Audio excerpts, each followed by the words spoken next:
ஜீ Tamil news நேயர்களுக்கு வணக்கம். இன்றைய டாக் சிறப்பு நிகழ்ச்சியில் அரசியல் களத்தில் நடந்த பல்வேறு சுவாரஸ்யமான நிகழ்வுகளை குறித்து பார்க்க இருக்கின்றோம். குறிப்பாக டாஸ்மாக் தனியார் மயமாக்கப்படுகிறதா, சட்டப்பேரவைக்கு செல்வதற்காக உதயநிதி தற்பொழுது தன்னை தயாரித்துக் கொண்டிருக்கக்கூடிய சம்பவம் மற்றும் அதேபோல் அதிமுக மற்றும் மாற்றுக் கட்சியிலிருந்து தாவேகாவில் இணைந்தவர்கள் இன்னும் தாவேகாவில் பதவியானது வழங்கப்படவில்லை. அது எப்பொழுது சிபிஐ உள்ளிட்ட கட்சிகள் திமுக கூட்டணியிலிருந்து முறிந்திருக்கிறது, பின்வரும் நாட்களில் அவர்களுடைய நகர்வு என்ன என்பது தொடர்பான முழு விவரங்களையும் குறித்து நம்முடன் பேச இருக்கிறார் சிவராமன். வணக்கம் சிவராமன். வணக்கம் சிவராமன். அரசியல் களத்தில் அதாவது ஒவ்வொரு நாளும் ஒவ்வொரு புதிய விஷயங்கள் ஒரு மாற்றங்கள் வந்து நடந்துட்டு வருது. இதனால சட்டப்பேரவை கூட்டத்தொடர் வருகின்ற 18ஆம் தேதி நடைபெற இருக்கு. இந்த சட்டப்பேரவை கூட்டத்தொடரில் உதயநிதி அவர்கள் தன்னை தயார்படுத்திக் கொள்ளக்கூடிய நிகழ்வுகளானது நடந்துட்டு வருதான். நாள்தோறும் 5 மணி நேரம் அதற்கான சட்ட வல்லுநர்களுடனும் அதற்கான முந்தைய அதிகாரிகளுடனும் அதாவது கலந்து ஆலோசிக்கப்பட்டு வருவதாக சொல்றாங்க. அதோட முழு விவரம் தான் என்ன? வணக்கம். தாவேக அரசு பொறுப்பேற்றதற்கு பிறகு நடைபெறக்கூடிய முதல் சட்டப்பேரவையின் பட்ஜெட் தாக்கல் செய்யப்பட இருக்கிறது. முதலில் ஆளுநர் உரை ஆற்றுவார். அதற்கு பின்பு பட்ஜெட் என்னைக்கு தாக்கல் செய்யப்பட இருக்கிறது என்ற தேதி அறிவிக்கப்படும். இதற்கு முன்பு அசெம்பிளியில் பார்த்தோம்னா முதல்வர் விஜய் அவர்களும் எதிர்க்கட்சி தலைவர் உதயநிதி ஸ்டாலின் அவர்களும் கலந்து கொண்ட கூட்டம் நடைபெற்றது.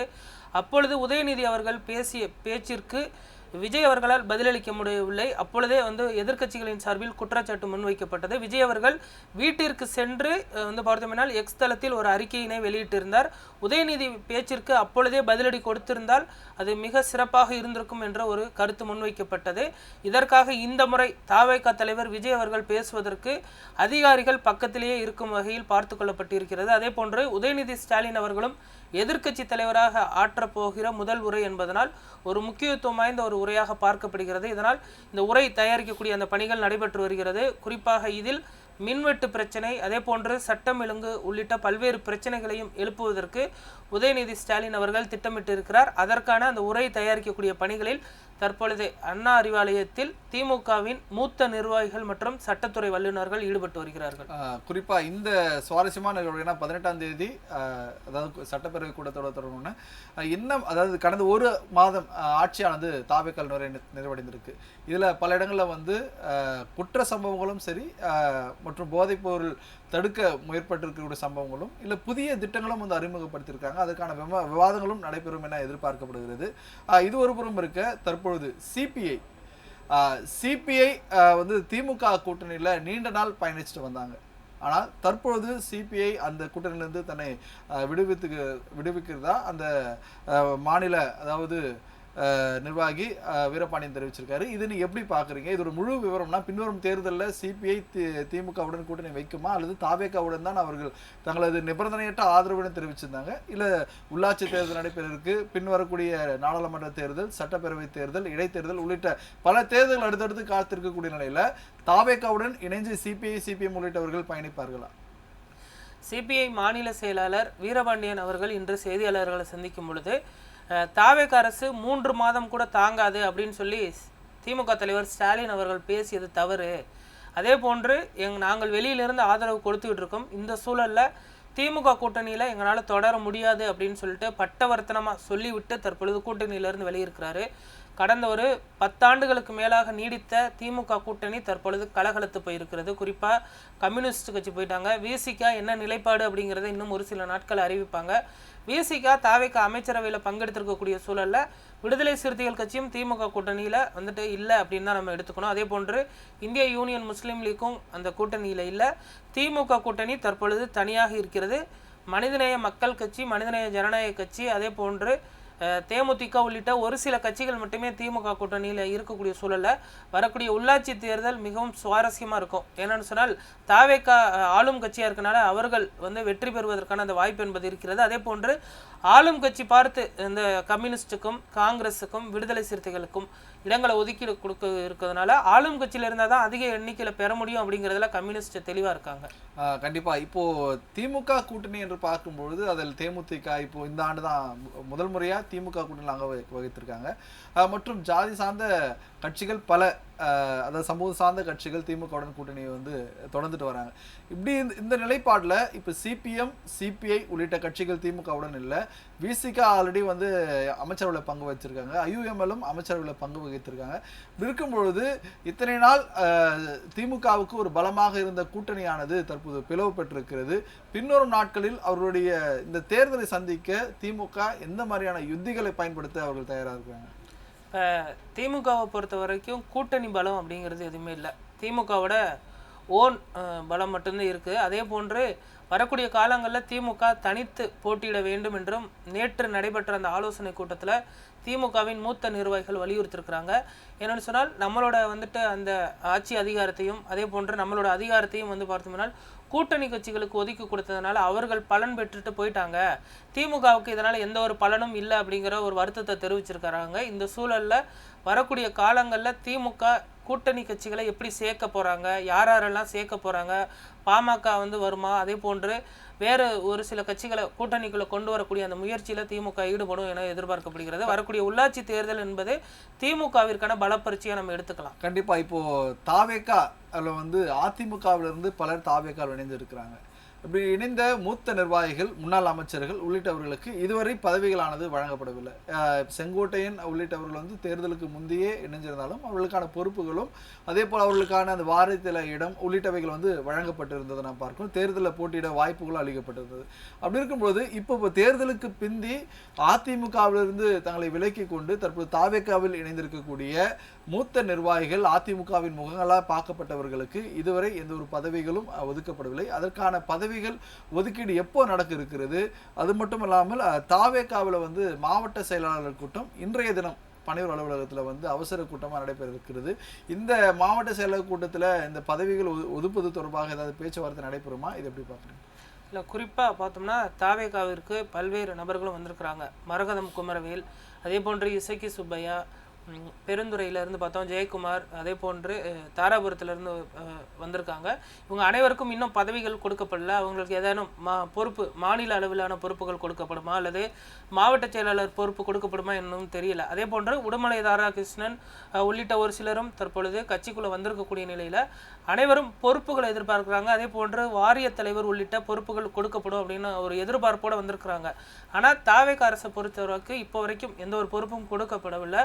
கட்சிக்குள்ளே வந்த உடனே பொறுப்புகள் கொடுக்கப்பட்டால் அது தேவையற்ற விமர்சனங்களை உருவாக்கும் அப்படிங்கிற ஒரு கருத்து முன்வைக்கப்பட்டிருக்கு. இதனால் உள்ளாட்சி தேர்தல் வரைக்கும் கொஞ்சம் பொறுமையாக இருங்கள். உங்களுக்கான பொறுப்புகள் மேயர் பொறுப்பாக இருக்கட்டும் அல்லது ஏதேனும் வாரிய தலைவர் பொறுப்பு உள்ளாட்சி தேர்தலில் உங்களுக்கான அதிகாரம் கொடுக்கப்படும். ஏன்னு சொன்னால் கட்சியினுடைய பொதுச் செயலாளர் புசி ஆனந்த் அவர்களும் சொல்லியிருக்கிறாங்க, மாற்று கட்சியிலிருந்து வர்றவங்களுக்கும் பொறுப்புகள் கொடுக்கப்படும். அதே போன்று தாவேகால இருக்கவங்களுக்கும் பொறுப்புகளை வழங்கப்படும். தளபதிக்கு தெரியும் என்ன பண்ணணும், எப்படி பண்ணணும் அப்படிங்கிறத. இதனால் யாரும் வந்துட்டு அமைதி காக்கணும் அப்படின்னு சொல்லியிருக்கிறாங்க. அதனால் அவர்களுக்கு வந்து தற்பொழுது அமைதி காத்துட்டு இருக்காங்க. அதே போன்று நீங்கள் சொன்னது போல தாவேகாவின் மாவட்ட செயலாளர்கள் எம்எல்ஏக்கள் கூட்டம் இன்று நடைபெற இருக்கிறது. தாவேகா அரசு பொறுப்பேற்று 50 நாட்கள் ஆகியிருக்கக்கூடிய சூழலில் விரைவில் வந்துட்டு வெற்றி கொண்டாட்டம் பொதுக்கூட்டம் மாவட்ட வாரியாக போடுவதற்கும் தற்பொழுது முடிவெடுக்கப்பட்டிருக்கிறது. அதற்கான ஆலோசனை கூட்டம் தான் இன்று நடைபெற இருக்கிறது. அதே போன்று ஆளுநர் உரை மீது ஒவ்வொரு அமைச்சர்களும் எழுந்து பதில் சொல்ல வேண்டும். அது குறித்த ஒரு பயிற்சியும் இன்று அளிக்கப்பட இருக்கிறது. எம்எல்ஏக்கள் புதுமுறை எம்எல்ஏக்கள்ங்கிறனால எம்எல்ஏக்கள் எப்படி பேசணும், என்னென்னு சொன்னால் ஆளுநர் உரை மீது ஒவ்வொரு நாளும் உரையாற்றுவதற்கு ஆளும் கட்சி சார்பாக 3 எம்எல்ஏக்களுக்கும் எதிர்க்கட்சிகளின் சார்பாக எம்எல்ஏக்களுக்கும் வாய்ப்பு வழங்கப்படுவது வழக்கம். அது குறித்தும் இன்றைய தினம் விவாதிக்கப்பட இருப்பதும் குறிப்பிடத்தக்கது. விஜய் அவர்கள் டெல்லி சென்றிருக்கக்கூடிய நிலையில் இந்த கூட்டத்தை வந்து பார்த்தோம்னா புசி ஆனந்த், அதே போன்று ஆனந்த், ஆதவர்ஜுனா உள்ளிட்டோர் ஒருங்கிணைத்து செயல்படுத்துவார்கள் அப்படின்னு நம்ம எதிர்பார்க்கலாம். கண்டிப்பாக இது ஒரு புறம் இருக்க, தமிழகத்தில் போதைப்பொருள் கலாச்சாரம் பெருகி இருக்குதுன்ட்டு தேர்தல் சமயத்திலிருந்தும் சரி கடந்த நாட்களை நான் பார்க்குறோம். தாவேகா ஆட்சி பொறுப்பேற்றுடன் 717 மதுபான கடைகள் டாஸ்மார்க்கில் வந்து மூடப்பட்டது. இது ஒரு புறம் இருக்க, தற்பொழுது மூடப்பட்டதன் பின்னணி என்னென்னு பார்க்கும்போது அரசியல் வட்டாரங்களில் பலர் தெரிவிக்கிறது டாஸ்மார்க்கை தனியார் மயம் ஆக்க போகிறாங்க. டாஸ்மார்க் ஒரு வழிகாட்டு நெறிமுறைகளோடு செயல்பட வேண்டும்னா தனியார் மயம் ஆக்கப்பட போவதுக்காக தான் இது முன்னெடுப்பாக நடக்குது அப்படின்ட்டு பல தரப்பினர் வந்து பேசுகிறத நம்ம பார்க்கணும். இது எந்த அளவுக்கு உண்மை? டாஸ்மார்க் எப்பொழுது தனியார் மயமாக்கப்பட போகுது? குறிப்பாக தற்பொழுது தாவேகா அரசு பொறுப்பேற்றதற்கு பிறகு 717 கடைகள் அடைக்கப்பட்டிருக்கு. கல்வி நிலையங்கள், கோவில், அதே போன்று முக்கியமான பொதுமக்கள் கூடக்கூடிய இடங்களில் இருக்கக்கூடிய இந்த டாஸ்மாக் கடைகள் அடைக்கப்பட்டிருக்கு. இந்த நிலையில் மது விலக்கு மூலமா வந்துட்டு ஆண்டுக்கு ஒரு 50,000 கோடி வருமானம் வருது. இந்த வருமானத்தை தற்பொழுது தாவேக அரசு விட்டு கொடுக்க தயாராகிருச்சா அப்படிங்கிற ஒரு கேள்வியும் எழுந்திருக்கிறது. குறிப்பாக நம்ம அண்டை மாநிலங்கள் பார்த்தோம்னா கர்நாடகா உள்ளிட்ட ஒரு சில மாநிலங்களில் பார்த்தோம்னா ப்ரைவேட் வந்து வச்சுருக்குறாங்க. அதே போன்று தமிழ்நாட்டிலையும் டாஸ்மாக் கடைகளை ப்ரைவேட்டுகிட்ட கொடுத்துடலாமா, FL2 FL3 அதாவது தனியார் மதுபான கிளப்புகள் வந்து இப்போ இயங்கிட்டு இருக்கு. காலை 11 மணிக்கு ஓப்பன் பண்ணால் நைட்டு 11 மணி வரைக்கும் ஒரு வந்து 12 ஹவர்ஸ் வந்துட்டு ஆப்ரேட் ஆகிட்டு இருக்கக்கூடிய நிலையில் ப்ரைவேட்டிட்ட கொடுத்துடலாமா அப்படின்னு சொல்லிட்டு தற்பொழுது தமிழக அரசு ஆலோசனை பண்ணிட்டு இருக்கு. ஆனாலுமே கூட அதிகாரிகள் வந்து இதற்கு எதிர்ப்பு தெரிவிச்சிருக்கிறாங்க. டாஸ்மாகால எந்த அளவுக்கு மக்களுக்கு வந்து ஆபத்து இருக்குது, இதனால் வந்துட்டு அரசு இதை எதனால் விட்டு கொடுக்கணும்னு நினைக்குது அப்படிங்கிறத நீங்கள் சொல்லணும் அப்படின்னு சொல்லியிருக்காங்க. எதிர்க்கட்சிகளின் சார்பில் ஒரு குற்றச்சாட்டும் முன்வைக்கப்படுது. டாஸ்மாக பிரைவேட்டைசேஷன் ஆகிறதுக்கான பின்னணி என்னன்னு பார்த்தோம்னா ஆளும் கட்சி சார்பில் இருக்கக்கூடியவர்களை இதை எடுத்து நடத்துறதுக்கான காரணமாகத்தான் இருக்கும் அப்படின்னு சொல்லிட்டு ஒரு குற்றச்சாட்டு முன்வைக்கப்பட்டிருக்கிறது. ஆனால் முதல்வர் விஜய் அவர்கள் இன்னும் இது குறித்த ஒரு முக்கிய முடிவை எடுக்கலை அப்படின்னு தான் சொல்லணும். விரைவில் டாஸ்மாக் அரசு சார்பில் இருக்குமா அல்லது பிரைவேட் ஆகுமா அப்படிங்கிறத நம்ம பார்க்க வேண்டியிருக்கு. கண்டிப்பாக. ஏனென்றால் தமிழகத்தில் இப்போ இந்த போதைப்பொருள் கலாச்சாரம்லாம் பல இடங்களில் வந்து பார்த்தோம்னா அத்துமீறலும் நடக்கிறது, குற்ற சம்பவங்களுக்கு ஒரு வழிவகை செய்யக்கூடியதாக இருக்குது. இப்போது டாஸ்மாக் மட்டுமே தமிழகத்தில் வந்து புழங்கிட்டு இருக்குது. இது வந்து அரசு எடுத்து நடத்தக்கூடிய ஒரு மதுபான கடையாக இருந்தாலும், ஆனால் வெளி மாநிலங்களிலிருந்து வரக்கூடிய இந்த போதை வஸ்துக்கள் தமிழகத்தில் அதிகரிச்சுட்டு வரதை நம்ம பார்க்கிறோம். தமிழ்நாடு முதலமைச்சர் பொறுப்பேற்ற உடனே அவர் சொன்னது இந்த போதைப்பொருள் தடுப்பு பிரிவிட்டு தனியாக காவல்துறையிலும் அது நியமிச்சிருக்காங்க. அதுக்கான பணிகள் ஒரு பக்கம் நடைபெற்று வந்தாலும் குறிப்பாக ஆந்திரா, கர்நாடகா, கேரளா உள்ளிட்ட மாநிலங்களிலிருந்து கொண்டு வரக்கூடிய அனுமதியற்ற முறையில் கொண்டு வரக்கூடிய இந்த அந்த மாத்திரைகளாகட்டும், போதை மாத்திரைகளாகட்டும், இல்லை சாக்லேட் உள்ளிட்டவைகளாகட்டும், இதனால் வந்து பலர் அதாவது இதுக்கு அடிமையாக இருக்கிறத பார்க்குறோம். இப்போ இவைகளை தடுக்க தமிழ்நாடு அரசு என்ன மாதிரி நடவடிக்கைகளை வந்து மேற்கொண்டு வராங்க? குறிப்பாக இது போன்றவற்றை தடுப்பதற்கு வந்து கல் வந்துட்டு பார்த்தோம்னா நீண்ட நாள் ஒரு கோரிக்கையாக இருக்கிறது. அதாவது விவசாயிகள் இறக்க அனுமதி கொடுக்கணும், அதை வந்துட்டு அரசே வந்துட்டு விற்பனை செய்ய அனுமதி கொடுக்கணும். கேரளாலையும் பார்த்தோம்னா அரசு டாஸ்மாக் கடையும் நடத்துது, அதே போன்று மற்ற கல் விற்பனைக்கும் அனுமதி கொடுத்துருக்கு. பாண்டிச்சேரியில் பார்த்தோம்னா அங்கே சாராய கடைகளும் இருக்கிறது, அதே போன்ற சமயத்தில் அரசு மதுபான கடைகளும் இருக்கிறது. தமிழ்நாட்டில் மதுபான கடைகள் மட்டுமே இருக்கிறது. அதற்கு மாற்று வழியாக கல்லுக்கோ அல்லது மற்ற வகைகளுக்கோ அனுமதியானது அளிக்கப்பட வேண்டும். இந்தியா முழுவதும் பல்வேறு நடைமுறைகள் பின்பற்ற வரக்கூடிய நிலையில் தமிழ்நாட்டில் மட்டும் இது போன்ற ஒரு குறுகிய வட்டத்துக்குள்ள இருக்கிறதுனால தான் இளைஞர்கள் வந்துட்டு பார்த்தோம்னா கஞ்சா, போதை வஸ்துக்கள், மாத்திரைகள், ஊசிகளை நாடி போகிறாங்க. அதை தடுப்பதற்கு என்ன நடைமுறைகள் எடுக்கலாம்? ஏன்னு சொன்னால் இது போன்ற கஞ்சா உள்ளிட்டவற்றால் தான் பாலியல் துன்புறுத்தல்கள், பாலியல் கொடுமைகள்லாம் நடக்குது. அதை தடுப்பதற்கு மற்ற மாற்று வழிகளை யோசிக்கணும் அப்படின்னு சொல்லிட்டு அதிகாரிகள்கிட்ட வந்துட்டு விஜய் அவர்கள் உத்தரவிட்டிருக்கிறாரு. டெல்லியிலிருந்து திரும்பியதற்கு பிறகு ஒரு முக்கிய ஆலோசனை கூட்டம் நடத்தப்படும். விரைவில் இது குறித்த அறிவிப்பும் வெளியாகும் என எதிர்பார்க்கப்படுது. கண்டிப்பாக. இது ஒரு புறம் இருக்க, தற்பொழுது பாஜகவில் வந்து நம்ம பார்க்கிறோம் அண்ணாமலை புதிய அதாவது இயக்கத்தை தொடங்கின உடனே பாஜகவில் இருந்து பல மூத்த நிர்வாகிகள் அணிமாறுகிறத நாம் பார்க்கிறோம். ஏற்கனவே நம்ம பேசுனது போல பாஜகவில் அதாவது 12% வாக்குகளாய் அண்ணாமலையினுடைய வருகைக்கு பிற்பாடு உயர்ந்திருந்தாலும், ஆனால் தற்பொழுது அந்த ஆதரவு வந்து பாஜகவுக்கு குறைய தொடங்கியுள்ளதா என்ற ஒரு கேள்வி எழுந்திருக்கு. ஏன்னா மாவட்டம் வாரியாக பார்க்கும்பொழுது பல இடங்கள்ல அதாவது இளைஞர்கள் அதே போல அண்ணாமலை அவர்களால் கவரப்பட்டு பாஜகவுக்கு உள் வந்தவர்கள் தற்பொழுது அண்ணாமலை துவங்கி இருக்கக்கூடிய புதிய இயக்கத்திற்கு தன்னை இணைத்துக் கொண்டிருக்கிறாங்க. இருக்கும்பொழுது நாளுக்கு நாள் பாஜகவில் இருக்கக்கூடிய நிர்வாகிகள் தற்பொழுது பாஜக மேல ஒரு கடும் அதிருப்தியை வந்து பதிவு செய்து அங்கிருந்து தற்போது அணி மாறுவது, இது எப்படி பார்க்குறீங்க? குறிப்பாக தற்பொழுது அண்ணாமலை அவர்கள் அந்த இயக்கத்தை தொடங்கியதற்கு பிறகு 17 லட்சம் தாண்டி போயிட்டு இருக்கு. இன்னும் 20 லட்சத்தை தொற்றும் அப்படின்னு நம்ம எதிர்பார்க்கலாம். இந்த நிலையில் கருநாகராஜனாக இருக்கட்டும், சுமதி வெங்கடேசன், அதே போன்று தற்பொழுது அமர் பிரசாத் ரெட்டி விலகி இருக்கிறாரு. மொத்த பாஜகவுமே தற்பொழுது அண்ணாமலை பக்கம் வந்துருச்சு. தற்பொழுது பாஜகங்கிற ஒரு கட்சி இருக்கிறா அப்படிங்கிற ஒரு கேள்வியும் எழுந்திருக்கிறது. தமிழகத்தில் பாஜக கட்சியை வளர்க்கணும்னு நீண்ட நாள் போராடிட்டு வந்த நிலையில் தற்பொழுது பாஜக முழுவதுமே அண்ணாமலை பக்கம் போயிருச்சா, பாஜகங்கிற ஒரு இயக்கம் இருக்கிறதா, அங்கு எத்தனை தொண்டர்கள் இருக்கிறாங்க, நயினார் நாகேந்திரனோட செயல்பாடுகள் என்ன உள்ளிட்ட பல்வேறு கேள்விகளும் எழுந்திருக்கக்கூடிய நிலையில் தற்பொழுது பாஜக ஒரு தீவிர ஆலோசனையும் மேற்கொண்டு வருகிறது. பாஜகவை மீட்டெடுக்கிறது எப்படி, அண்ணாமலை பக்கம் மொத்த இளைஞர்களும் சென்று விட்டால் பாஜகவான வாக்கு சதவீதம் என்ன இருக்கிறது அப்படிங்கிறது ஆலோசிக்கப்பட்டு வருகிறது. விரைவில் உள்துறை அமைச்சர் அமித்ஷா அவர்கள் இது குறித்த ஒரு ஆலோசனை கூட்டத்தையும் நடத்த இருக்கிறாரு.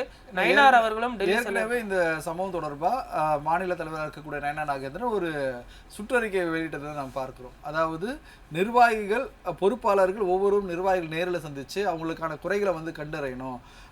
இந்த பாஜக இருக்கக்கூடிய அந்த கட்டமைப்பு பிளவுபடுகிறத வந்து விரும்பலை.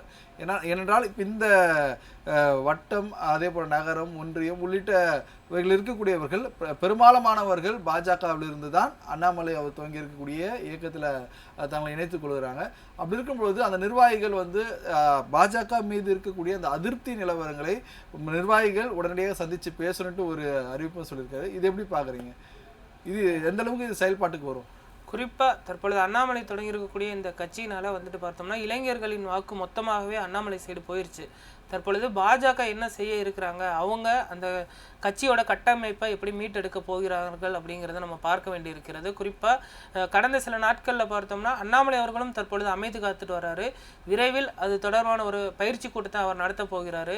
அதற்கு பின்பு ஒவ்வொருவருக்கும் பொறுப்புகள் என்பது வழங்கப்பட இருக்கிறது. அவர்கள் பொறுப்பு வழங்கப்பட்டதற்கு பிறகு உள்ளாட்சி தேர்தலையும் போட்டியிட இருக்கிறாங்க. குறிப்பாக தாவேகா வெர்சஸ் அண்ணாமலை அப்படிங்கிற ஒரு நரேட்டிவை கொண்டுட்டு போகிறதா அவங்களோட எண்ணமாக இருக்கிறது.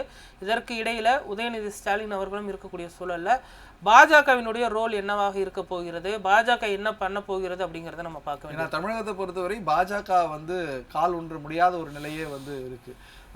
அவங்க அதாவது இந்த தமிழகத்தை விட்டு மற்ற மாநிலங்களில் கைப்பற்றுவது போல தமிழகத்தில் பாஜகவால் அடி ஒன்ற முடியாத ஒரு சூழல் ஏற்படுது. ஏன்னா கடந்த 2 தேர்தலில் பாஜகவோட சதவீதம் ஏறினாலும் தற்பொழுது நடைபெற இருக்கக்கூடிய இடைத்தேர்தல் ஆகட்டும் அல்லது உள்ளாட்சி தேர்தல் ஆகட்டும் இதில் பாஜக எந்த சதவீதம் வாக்குகளை பெறுகிறார்கள் என்பதை வைத்து தான் இது அண்ணாமலையுடைய தாக்கம் பாஜகவில் ஏற்பட்டிருக்கா, அண்ணாமலை அரசியல் களத்தில் அவர் வந்திருக்கக்கூடிய தாக்கம் ஏற்படுதா என்ற ஒரு உண்மையான நிலை வந்து பின்வரும் நாட்களில் தான் தெரியும். ஏன்னா தற்பொழுதைக்கு அண்ணாமலை ஒரு அன்டெஸ்டட் தான் சொல்ல முடியும். ஏனென்றால் அவர் ஒரு முறை தான் வந்து நாடாளுமன்ற தேர்தலில் வந்து போட்டிட்டு இருக்காரு. அந்த தேர்தலையும் தோல்வியை தழுவியிருக்காரு.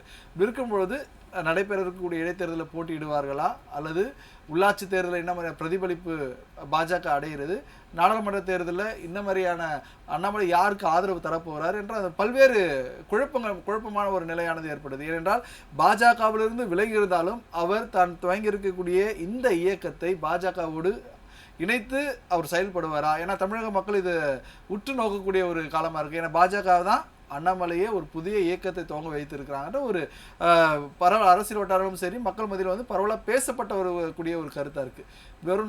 பின்வரும் நாட்களில் அண்ணாமலை யாருடன் கூட்டணி வைக்கிறார் அல்லது தனித்து அவர் தேர்தலை காண இருக்கிறாரா என்பதை பொறுத்திருந்து பார்க்கலாம். கண்டிப்பாக உங்களுடைய பதிலுக்காக நன்றி. மற்றொரு நிகழ்ச்சியில் உங்களை சந்திக்கும் வரை உங்களிடமிருந்து விடைபெறுவது நான் சாமுவேல் எபினேசர். நன்றி, வணக்கம்.